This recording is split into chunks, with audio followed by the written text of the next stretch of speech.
तुमच्या हक्काचा आवाज आजचा महाराष्ट्र।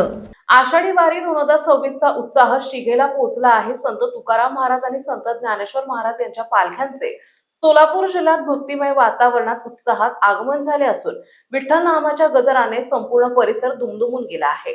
आषाढी वारीचा उत्साह आता शिगेला पोहोचला असून जगद्गुरु श्री संत तुकाराम महाराज पालखी सोहळ्याचे सोमवारी सोलापूर जिल्ह्यात भव्य स्वागत करण्यात आले।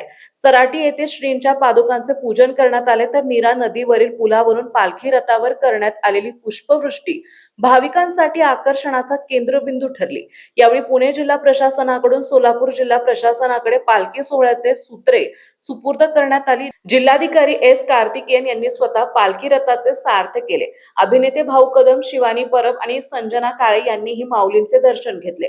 वारकऱ्यांसाठी आरोग्य रथ, आरोग्य बाईक, उपचार केंद्रे आणि इतर आवश्यक सुविधांची व्यवस्था करण्यात आली। दरम्यान संत श्रेष्ठ ज्ञानेश्वर महाराज पालखी सोहळ्यातील पहिले पारंपरिक गोल रिंगण पुरंदावडे येथे भक्तिमय वातावरणात पार पडले। टाळ, मृदुंग आणि माऊलींच्या जय घोषाने परिसर दुमदुमून गेला।